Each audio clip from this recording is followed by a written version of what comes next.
Hello.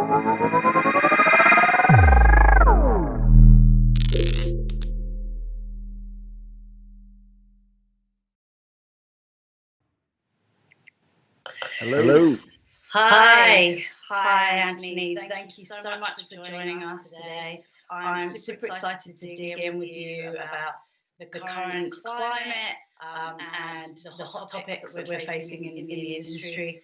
But first of all, how are your Lambada and Congo moves going? Everything's good. I don't think I've ever done the Congo, but all good. Yeah, that's just a little reference to Dave Portnoy's recent video. But anyway, you're well known for being a key voice in crypto and blockchain industry and also investing. But before we dig into some of your thoughts on where we're at with the industry and your insights, I sort of wanted to dig in a little bit as to sort of how you got where you are and what drives you in what you do. So, you've spoken quite a bit about your time in the army and how that's kind of influenced you. But, I understand you joined the army at the age of 20. So I want to understand, like, what made you choose that path initially? Yeah, I actually joined the Army when I was 17 and deployed when I was 20. At 17, I wanted to have fun. I felt like there was this kind of very naive view of the world of just you're going to let me go shoot guns, hang out with my friends, do cool things in the name of defending our country, and you're going to pay me for it. Like, no brainer. Let's go do that. That sounds like awesome. And so that really was a lot of the logic, was kind of the ability to go do a bunch of things that I thought were pretty cool. I knew that I would get a good amount of very strong, kind of historically relevant training around leadership and things like that. And then the ability to do it all while wearing an American flag on my arm really got me excited. And so signed up when I was 17 and then eventually was deployed in 2008, 2009 to Iraq at 20 years old. Yeah, that kind of leads to my next question already, because I was going to ask you what kind of person you were as a young adult, but you've kind of answered that already, and it's kind of interesting because you've mentioned several times that it certainly had a significant impact on who you've become, but do you think it had a direct impact on your appetite for risk, or it seems like perhaps you already had that appetite for risk? Yeah, I mean, I never really thought about risk, frankly. I think it's one of these things where, at 20 years old, kind of seeing some of the things that I saw, it was just very obvious, like, hey, we're all going to die, right? So everyone listening to this, like, you're going to die. And the sooner you get comfortable with that, the better. And it kind of just allows you to enjoy the time that you have and kind of go do epic stuff, right? And have fun. And it's not about a bunch of the things that people who get stuck in this like rat race really care about. Like, those things really don't matter at the end of the day. You are going to die and you're not going to bring any of the resources or assets that you have with you. And so if you kind of keep that in perspective, it changes the things that you focus on. It also changes the things that you do. And so, I feel very fortunate having learned that at an incredibly young age compared to most. And I've just tried to continue to kind of use that learning, still today.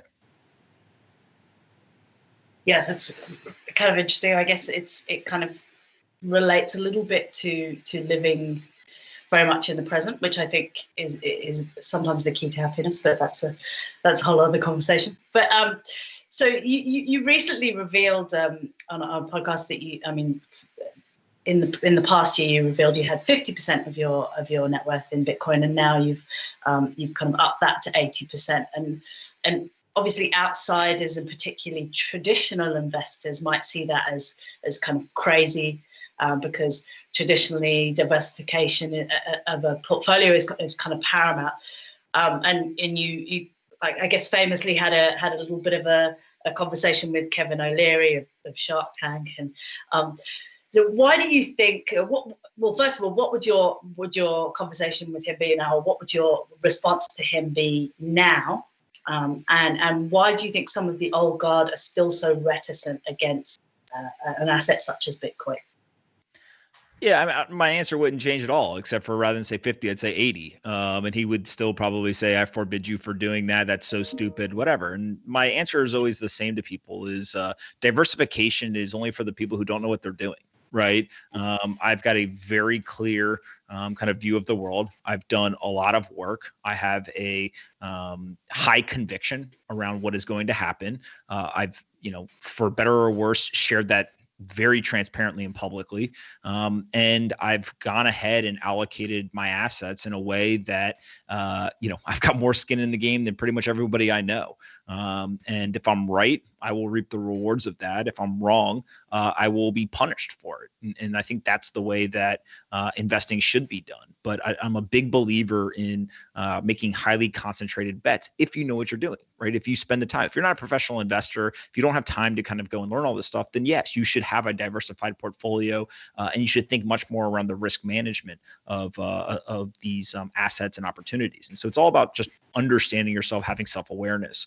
On top of that, I think that the other piece of like, why are these folks so and I'm an anti-Bitcoin, right? Like if you were to talk to Kevin O'Leary in 2013, he knew exactly what Bitcoin was. He understood how it worked. If you talk to him today, I think that he's skeptical about it working, right? So it's not so much he doesn't understand it. It's just more of like, do you believe that this is going to be effective? And so some people don't, right? I think O'Leary and others are good examples of that. But some people do, right? If you look at a Paul Tudor Jones and others. And so I think that what you're starting to see here is the more work that somebody's done, the more kind of intellectually honest they are with themselves, and the more time that they've spent on it and really understanding what is this from a technology standpoint? How does the monetary policy work? What does the global macro environment look like?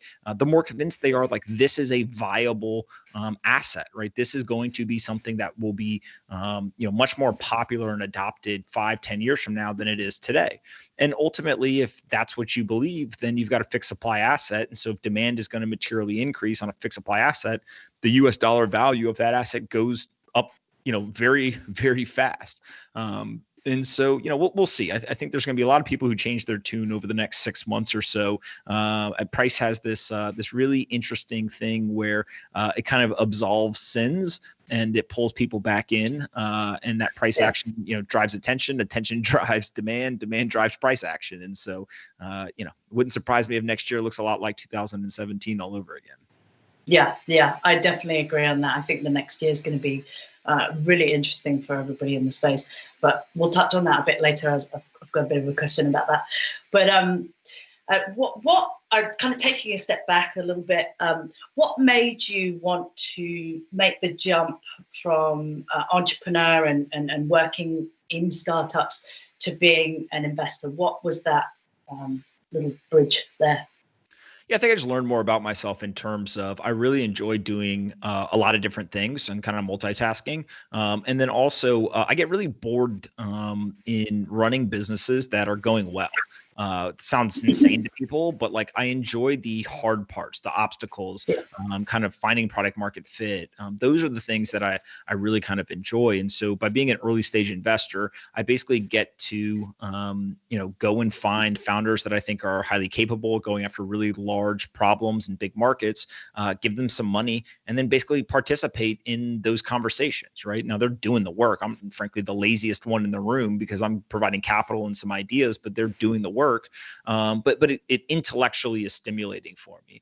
And then I also, kind of structured everything in a way where I don't have to give up the kind of operating or building aspect of what I like to do either, right? Obviously, we've built a, pretty attractive digital content business, and we'll kind of continue to do that. We'll probably expand it even more, going into next year. But I think that, having this ability to operate a business while also investing in others, is just kind of what I personally enjoy doing. It's fun, and I'll just keep doing it until one day I wake up and it's not fun anymore, and I'll go figure out something else to do. Nice. So when you first got into crypto and Bitcoin in particular, because that's your sweet spot, did you ever get caught up in trading, or did you always kind of see it as a speculative, longer term investment, or did you ever kind of dip your toe into the investment pool, or the trading pool? Sorry. Yes, I started out actually mining, and absolutely, we were actually using GPUs, and so the best thing to mine there was Ether, and there was tons of volatility, right? And so we were trading and trying to time markets and all stuff. And I probably lost quite a bit of money, or at least the upside of some of that by doing it. And so eventually you just learn your lesson, right? You're like, look, this is stupid. I'm not a trader. I don't really understand this stuff. And there's people who are way more skilled that I'm trading against. So they have an advantage. I don't want to play this game. And so as I kind of learned more and more about everything that was going on, it just became very obvious that, here is the biggest, best opportunity. And I'm going to go and I'm just going to have this like radical focus on this one thing. And people may not like that. People may disagree with me. That's fine. But again, I have very high conviction in a single trade. And I believe in that concentration. And if you can be successful with heavily concentrated bets, tends to prove to be very, very financially rewarding. And I think that's kind of what we're watching play out right now. Yeah, absolutely. So far, this is starting to kind of really reap rewards for you and everybody that's been in the space for the longest time. And on a recent podcast, you were asked if Bitcoin reached 100K, would you sell? And you mentioned that you had no intention of selling. So a bit of a cheeky question: what would be that trigger point? What or if indeed you have one, do you have that in your mind? Do you have an idea of okay, if Bitcoin reaches a certain point, I'll sell? I sell US dollars every day into Bitcoin. Not every day, but on a pretty consistent basis. And I think that there's this feeling that everyone has when they first start looking at this of they denominate everything in their life in US dollars, right? This global reserve currency. If you go to the store, that's what's on the kind of the rack is, hey, something costs $5.99, right? But I think what I've been able to do is denominate my world in BTC. And when you start to do that, you realize there's nothing to sell. Like I am in my reserve currency. And so instead, it's just how do I accumulate more of it? And so sure, the US dollar price is going to go up a bunch, but actually, in fact, that just means the dollar is being devalued. That doesn't mean that the value of Bitcoin is changing. And so I think when you start to understand Bitcoin as a reserve asset, especially for your personal balance sheet, it changes the way you think about money. It changes the way you think about consumption. It changes the way you think about investing. And to me, that is a really, really powerful kind of position to be in because ultimately there is no question of are you going to sell because you're already sitting in the reserve currency of your choice, right? Yeah, and that kind of speaks to your, I guess, your radical, in terms of your radical maximism into Bitcoin. And I think that's a shift we're seeing. Across the board, whether it's in Bitcoin and in for other people, maybe in Ethereum or other currencies. But I think that's something that's coming, and more people are starting to think like that. And I think it's a really interesting shift in the way that people are thinking about money. I think one thing I would just say there, right, is like I'm not a maximalist by any means, right? I mean, I've come out and I've talked about digital art and other things in the space. Yeah. I think the big confusion that people have is they continue to talk about Ether or other assets as money, right? But you just actually said it correctly. It can be used as a currency, right? Yeah, sure, you can use anything as a currency. I can use a piece of paper as currency, but Ether has, and all of the other currencies have the same structure as the fiat currencies, right? Ether has it has an unlimited supply. It has no programmatic monetary policy. It's kind of on a case-by-case decision. They can increase or decrease the supply. And ultimately, there will be people who use it as a currency, or people use it as a currency today, but that's not money. Right. That is not kind of the true definition of money. And so when you look at sound money principles, there are currently today two applications of that. One is gold, which is the analog application of sound money principles. And the other is Bitcoin, which is the digital application of sound money principles. And for reasons I've talked about ad nauseum, I think that Bitcoin's market cap will eventually be larger than gold. It's just the digital version of something usually ends up being bigger than the analog. But I think that there's the confusion among people in the industry that cryptocurrencies have value. No, currencies are the same thing like the dollar, right? What we're looking for is we want digital money. And when you start to think about that difference being the most important thing that's going on here, you realize that there's this global digital world or economy that's being created.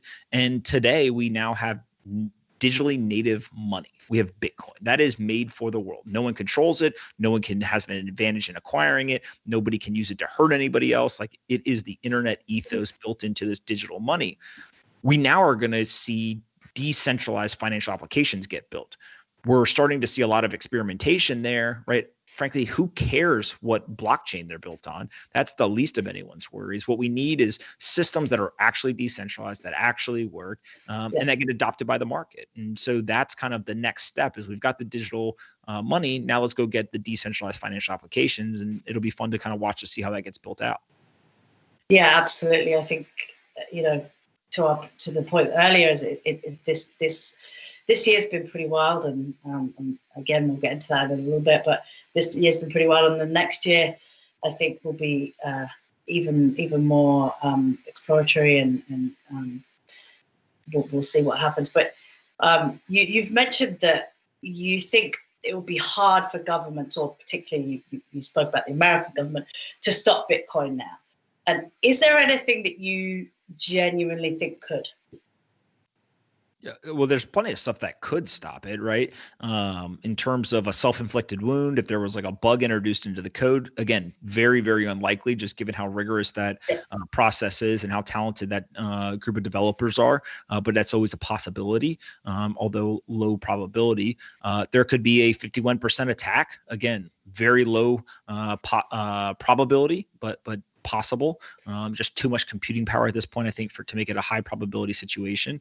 And then there's all sorts of things that you can do that necessarily may deter ownership, but not actually take down the network. And what I mean by that is you could outlaw ownership in a single country, kind of do all that type of stuff. But again, I think that what we're seeing is a global game of kind of game theory play out. And what I mean by that is there's countries around the world looking at each other, and the first to flinch is the one who loses, and the first to kind of jump in is the one who benefits. And so there's countries that right now are starting to participate, and they tend to be the nefarious countries that are on the fringe that we aren't big fans of in the United States. But that doesn't mean that you should assign any sort of nefarious kind of labels on the asset.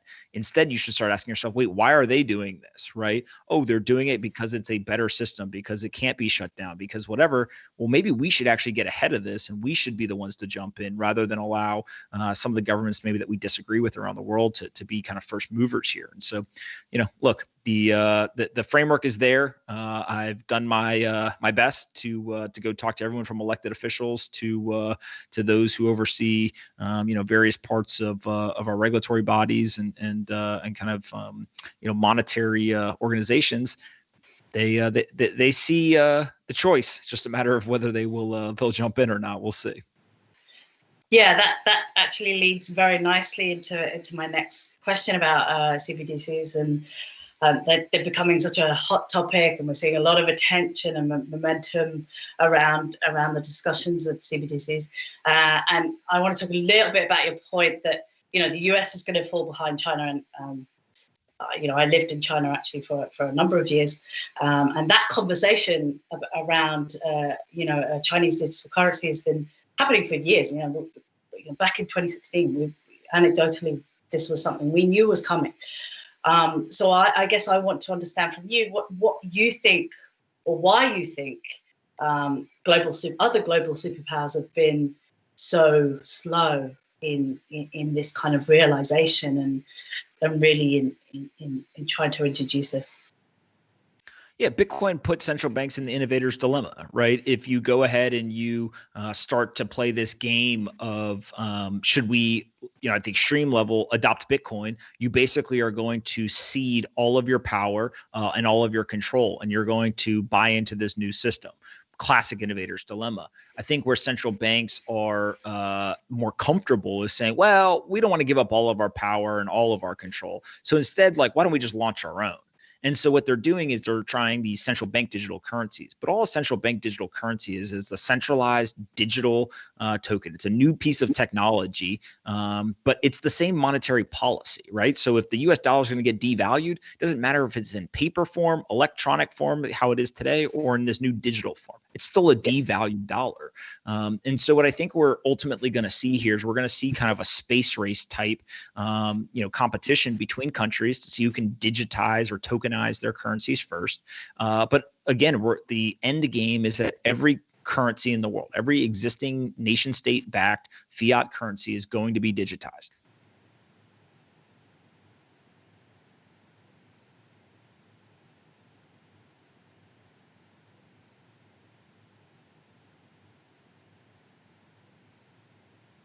Backed fiat currencies, they will all be digital.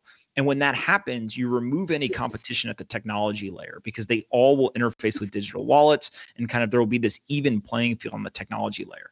The competition is going to play out at the monetary policy layer. And that is a competition that Bitcoin has already won, right? Because central banks will never change their system or their monetary policy in order to be able to compete with a monetary policy like Bitcoin. In fact, I'll even go as far as if they were to do that, there would be an imminent collapse of their systems because these economies are addicted to stimulus, interest rate manipulation, right? It's just the system is designed to do something else. And so again, it's scary to me. Frankly, it's crazy to think about. But in a world where everything is digitized, and there's a seamless transition where I can go from getting paid my salary or any sort of payment for the government and immediately switch into a stronger, more superior monetary policy in Bitcoin and do it all within my digital wallet, you're going to see capital flows into an asset that, today people frankly are underestimating. Like I see Bitcoin's going to 100K, 200, 500K. Like, what? No, this is literally going to be a scenario where in US dollar terms, Bitcoin is going to be worth millions and millions of dollars. Now, that doesn't mean that Bitcoin's going to change. It actually means that the fiat currencies are just going to continue to get devalued away. And so go back to, the 60s and 70s. If you bought a home that was, $100,000 somewhere, and you then fast forward to today, that house is worth millions, right? And so that's just a house. That has nothing to do with a significant increase in demand on a global basis in a digital format, plus the devaluation of the dollar. And so I just tend to think that in these technology, kind of evolutions and disruptions, we drastically underestimate what's likely to happen. And I think Bitcoin is a perfect example of that. We're likely to see some pretty incredible things kind of over the next 2 or 3 decades. Yeah, I completely agree. We've seen a rush of institutional investment into Bitcoin this last week. We've seen announcements. What's your opinion on the timing of this? And why do you think it's specifically now that we've seen this kind of rush? Obviously, it's been happening, for a little bit in increments over the last few years, but there seems to be a kind of rush at the moment. I think it's a couple of things, right? So one, it just takes time for people to get educated. And so from 2017, it sounds crazy, but it takes 2-3 years for some of these large institutions to, educate themselves on an individual level, have a bunch of meetings, get on the whiteboard, draw up a policy, get it approved, have it go to the board, figure out the regulatory environment, go ahead and talk to the lawyers. All that stuff just takes time and is super bureaucratic. So I think that's one piece of it. Is actually there's a lot of people that from 2017 that are now saying hey, this is interesting. The second thing is there's just the natural cycle of Bitcoin and kind of that halving. So the monetary supply schedule, we know that when there's that supply shock, that tends to lead to price increases just because of a continuation of demand with just lower supply available. And then the third thing is like we got this gift from the global financial system. Like the legacy system literally gave Bitcoiners an amazing gift, which was this recent economic shock. Now that sounds crazy in order when I describe it, because the public health crisis is very serious. A lot of people lost their jobs. There's a lot of death around the world. And so not to minimize kind of that situation, but if you look at it from a pure economic standpoint, there was an economic shock that forced the central banks around the world to step in, do emergency rate cuts, get it down to zero or negative rates, and then to print literally trillions of dollars. In the US, we're at 3 trillion, another 2 trillion on the way. And so what you ultimately do is you're literally running marketing campaigns for the devaluation of central bank currencies, and you're forcing people to go find inflation hedge assets. And there is no better inflation hedge asset in the world than Bitcoin. And people are waking up to that. And so as you see kind of this interest rates down, quantitative easing up, supply shock in Bitcoin, everyone runs to that asset. You kind of have it all happen at once, right? And I think that's kind of what we're watching right now. And it wouldn't surprise me if this trend continues over the next 6 months or so until next year. There's a full-on global FOMO that's happening where, we've been talking about retail investors kind of for the first 10, 11 years. Now we're talking about people who are coming in and buying hundreds of millions of dollars of Bitcoin at a time. In some cases, maybe even billions of dollars of Bitcoin at one time. And so when that happens, I just think people are not ready for kind of the type of volatility and upwards movements that can occur. And so it'll be pretty crazy to kind of watch all this play out. Yeah, absolutely. Absolutely. I think timing's crazy right now. But to kind of move on to another subject that we briefly touched on before is the intersection of kind of art and crypto and nifties, and that's a space that we've also seen kind of gain a little bit of traction this year, although it's been around for a while. Do you foresee this kind of going beyond digital art, and games? So obviously digital art and games are kind of in that collectible space. What about audio, written word, beyond? Do you see that kind of filtering through all of those verticals? Yeah, the framework I think of this is like, so take Bitcoin versus gold. If they're both sound money principal applications, one's analog, one's digital, the digital version should be bigger over a long period of time, right? And the reason why we can now have digital application of sound money principles is we solve that double spend problem. So, okay, if we take that and now we port it to other use cases where we say we specifically want to be able to prove that this is the original of something. Art is a great place to kind of do that, right? The reason why digital art historically has not taken off is because if I simply create a piece of art and then you can, just hit Control C and Control V, copy and paste it, like it's not very effective, right? I don't actually own anything. And so now what we have is that we have a system where we can solve that double spend problem. And it's done in a world where you can have digital art grow to be much larger than the analog art world. And that's like blasphemy to say today in the art world. I get it, but eventually that's going to happen. So a $1.7 trillion art market is going to get absolutely demolished by digital art. And that doesn't mean that the analog art world goes away. It just means that the digital art world will grow. It'll probably be additive. It'll really grow the overall market cap of art, but the digital art will grow to be a bigger percentage of that than traditional art. Now, you can kind of go down the line, like where else is that valuable, right? And so people will say like, oh, music. I say, look, the problem with that is that a lot of times when it comes to music, you actually want as many people to have it as possible, right? You don't want to kind of constrict the supply. There's not this kind of beauty in having scarcity, right? It's actually, you want to have it as plentiful as possible. And so you got to be careful about just running around with kind of a solution looking for problems and really make sure that it makes sense from a market dynamic standpoint. But I think that's the framework that I use, is just areas where we know scarcity and true ownership of the original already drive value, I think you'll continue to see that happen. And so a great example is stocks, actually, right? Like what happens when now I can prove that I've got stocks, I can trade it globally 24/7, 365, and kind of prove my ownership of a business, right? Like I personally believe every stock, bond, currency, and commodity is going to get tokenized or digitized. It's just going to take a while. And so we'll kind of watch all this play out. But in my opinion, this is going to be some of the greatest disruption that we've seen, from a business and technology and finance standpoint over the last 50 years or so. Yeah, absolutely. And I think, I mean, you've so does lead me on to a later question. So you've spoken a lot about the digitization of all assets, right? And I think you made a point of where you thought potentially it would have happened by now. But your timing might not have been, predicted quite correctly, which is, I mean, it's understandable. So, what do you have a new timeline for that for digitization of all assets? And actually, it's something that I'm sort of also working on. So, I'd be really interested to hear your take on it. I don't know if I necessarily have a timeline. There's so many moving parts, and I always say that like these predictions need two components. You need to say like, hey, here's what's going to happen, and then here's the timeline it's going to happen on.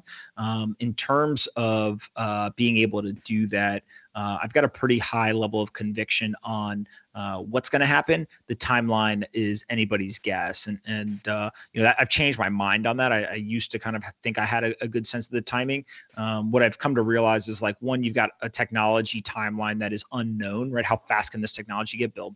Two is you've got a regulatory environment that you're heavily dependent on, and so if you want to make bets on kind of how governments are going to move from a speed perspective, good luck. But that's not something I want to make a living doing. And then the third thing is you also have to then break it down. It can't just be, hey, how long is it going to take for all assets to kind of reach this point? There's a very big difference between stocks, bonds, currencies, and commodities, right? And so each one of those probably has different timelines. What they are, I'm not sure of. And so I pretty much, I've kind of conceded the fact that yes, I've got strong conviction in this event occurring or this trend occurring. But from a timeline perspective, I'm much more spectator than I am speculator. And so I'll kind of just watch it play out and hopefully be positioned to benefit from it regardless of how long it takes. Yeah. Another thing that you may be watching play out, I don't know, because based on what I know of you yield farming, right? Have you dusted off your tractor and taken part, or are you still kind of sitting on the sidelines? In what? Yield farming. Yeah, I am not participating in any yield farming. For those that don't understand this, basically, yield farming is a nice word.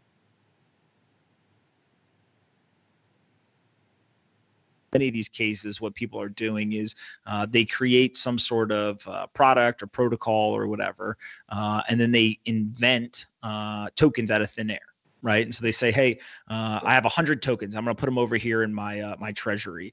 And then they say, we're going to start to sell those into the market through various different means. And if you put it in the system, you'll earn yield. But where that yield come from is they're not taking your tokens and then lending them out, earning interest and giving you a portion or anything like that. They're simply just reaching back into that kind of piggy bank and just dumping more of the tokens on you. And so while they're not, the reason why I say modern day Ponzi schemes, they're not taking other people's money to pay you. Yeah. What they're doing is they're basically inventing money out of thin air to pay you. And look, here's the thing that I will say, though, is if you're a pure capitalist and you're simply looking for returns, yield farming is a fantastic place to go look, right? Because you can make a lot of money really, really fast if you, one, know what you're doing, two, you're educated, and three, you kind of are super intellectually nimble and you don't get attached to this thing has to work forever. It's just, no, I'm making money right now and then I'm willing to switch. Yeah. So it again, self-awareness. Are you just a capitalist who wants to go in, trade, make money and get out?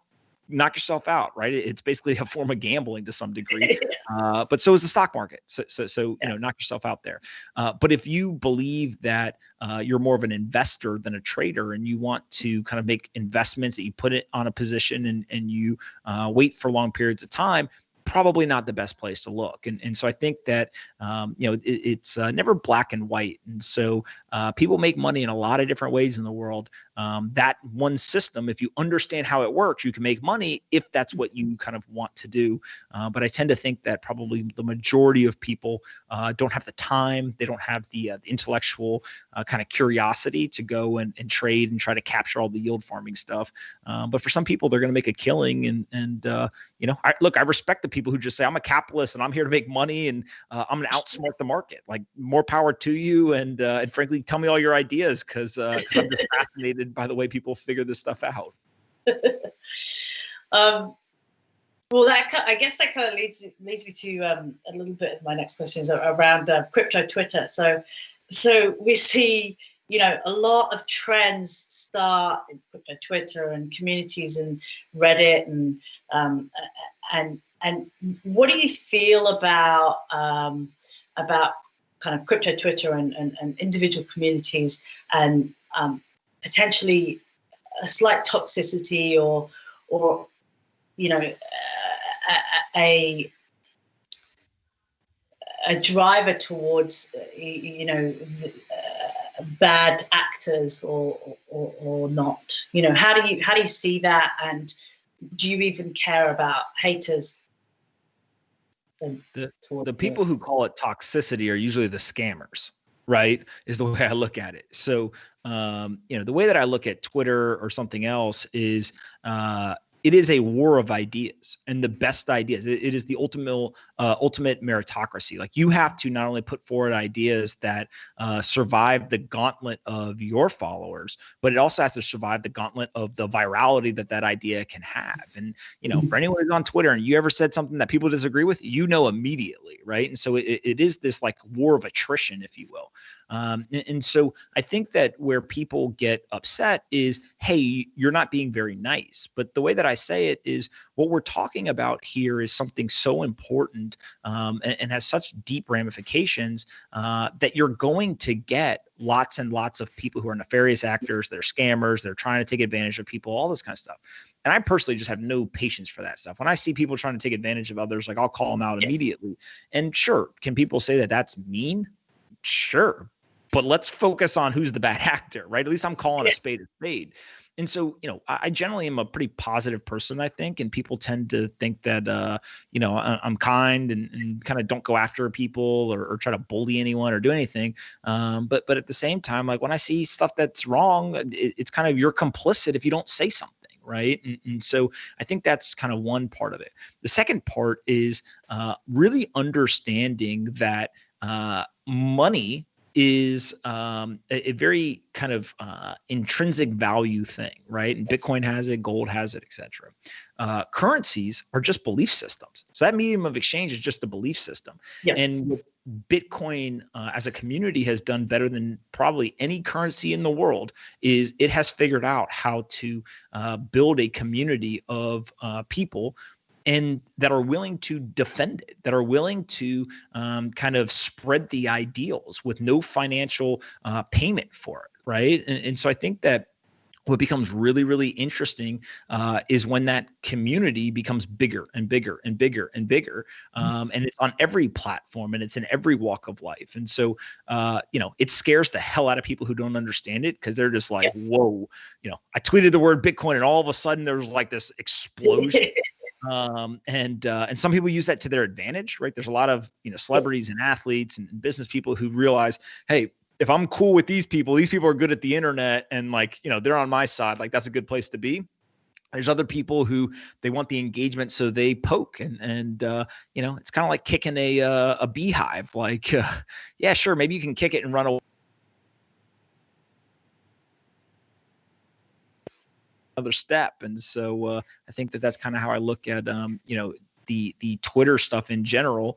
But I do also I think this is an important message of just you never know what other people are going through, right? So there's example after example where I've seen kind of people arguing with each other, and I know that one of the people's going through a tough time at home, or they just lost their job or whatever. And so I just try to remind people, like, don't make it a kind of a habit of being negative and doing all that stuff, because you just don't know what other people are going through. But at the same time, if you see stuff that is probably not the right things for people to be doing, or they're trying to take advantage of others, or being nefarious, then it's your duty to say something, because if not, you're complicit just like they are.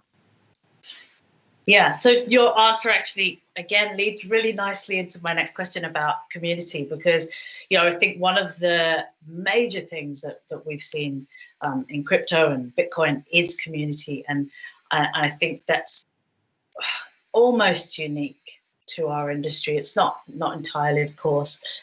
Communities have always been driven by certain tribes and products. But I think, the community is such a key part of our industry. How much do you see that being part of bringing, I guess, new people into the crypto space, into our space? Like, there is a certain willingness for the community to educate others. How much do you see that as being a key part? Of course, it's a big deal. If you listen to somebody like a Michael Saylor, who ends up putting 85% of his balance sheet of a publicly traded company into Bitcoin and uses it as a reserve asset, and you ask him, why'd you do it? He's like, well, a friend told me about it. I went on the internet, and then I listened to all these people who are in that community, and they were putting out all this content and information, and it ended up being really valuable for me, and it changed my mind, and now here I am. Okay, well, how many other people don't say that? That's how they actually kind of did it, right? And I've got people who reach out on a daily basis who say, hey, thanks so much for all this stuff. And I always tell them, like, look, don't thank me. Like, there's 20 people I learned from, right? And so it's just me simply kind of sharing as I learn. And so there's a lot of other people, I think, that they should be paying attention to as well. And it's a pretty cool feature, I think, of this asset. Yeah, absolutely. So I wanted to we're kind of coming close to our time, but there's a few more things I wanted to just touch on with you. And you've launched a new rolling fund this year, and rolling funds are something we've seen kind of again a bit of traction over the last year or so. We've also seen a rise in solo capitalists and crowd syndicates, and it seems there's probably a bit more room in the VC model to continue to be disrupted. Do you think that venture capital is something that's right to be disrupted? And do you think that potentially there's an opportunity for for blockchain and for DeFi to disrupt that further? Yeah, I mean, it's always difficult on these things, because venture capitalists tend to be pretty aware of technology innovation and disruption. So I don't know necessarily if they'll be disrupted. I think that there'll just be coexistence in this case, right? There will be some people who are optimizing for kind of this solo capitalist or solo GP structures, and then there will be still large firms that raise billions and billions of dollars and use the traditional method. I don't think either one is different necessarily, or kind of eats the other. It's just there's coexistence. They're optimizing for two different things, and that's good. That's actually very healthy for the market, and I think it tends to lead to more capital for investors, more competition. More capital for founders and more competition among investors to kind of do the right things and be helpful to founders. Yeah, absolutely. And what do you see as crypto's biggest challenges right now and going forward? There's a lot of talk around scalability, around real use cases. I think your views. Your views, I think, quite different from a lot of people, because you talk about. Essentially, it's your store of value. It's your currency, right? Like this is your choice of your your currency. So I think it's slightly different, probably, from a lot of people. But what do you see as the biggest challenges right now? Just time. People got to be patient. Yep. That's it. It's we're heading in the right direction. It's going to take a lot of effort from a lot of smart people. Thankfully, we've got a lot of those people already at the table. There will be plenty more that join us, but it just takes time. And everyone, we live in a society with very short attention spans. Everyone wants this stuff to happen right in the moment. But I just tell people, just be patient. I am under the belief that this is a multi-decade type exercise, and it'll probably be something where I'm laying on my deathbed and I will be looking back saying, wow, that was an incredible ride. But it literally took decades to play out. And so people just gotta be patient. Yeah. Interesting. And I think that it's been a wild kind of year, not only from a global pandemic point of view, but also in terms of what's been happening in our industry. And I think a lot of people in the crypto sphere are getting really excited about the developments that we're seeing now. And as conversations from our industry ripple out kind of further, a lot of people feel like, what we've been predicting for a while is coming to fruition. And the next year will certainly be an interesting time to see how things develop. And what progress would you like to see happen, particularly within the next year? Again, I just think seeing more very large asset managers come into the space is going to be the key. If we can get that, I think we're going to be in good shape. And it just takes time, right? That is the entire thing. But as more people get educated, more kind of asset managers, central banks, publicly traded companies, wealthy folks come in. It's not because I think that those are the people who should hold all the Bitcoin. It's the fact that it becomes the standard. It becomes the thing that people say it's no longer optional, right? Chamath Palihapitiya had a great tweet the other day. He was like, now that PayPal's in, this is no longer optional for banks. They have to participate. They have to have a strategy. And I think that that's just going to kind of continue over and over and over again, which is a net positive over time. Yeah, absolutely. Well, it's been really, really fantastic to speak to you today. I think we're coming up to our time. I have one very last question. You prescribe to the tracksuit on the bottom and business on the top remote working model? Say that one more time. I said you prescribe to the tracksuit on the bottoms and business on the top remote working model, like I am currently with my shirt and tracksuit on the bottom. I wear the same thing I just wear the same thing every day. I wear black t-shirts or black sweatshirts. So it doesn't matter if I'm sleeping in bed, at a coffee meeting, in a boardroom, or talking to you right now. So it's made no difference to you. No, I like I like to keep it really simple and save my my mental energy to do important things, not figure out which shirt I'm going to put on. Steve Jobs model. Nice. It's been great to talk to you, Pomp. Thank you so much for joining us. And we will catch you on Twitter, I'm sure. All right. Sounds good. Thanks so much for having me, guys.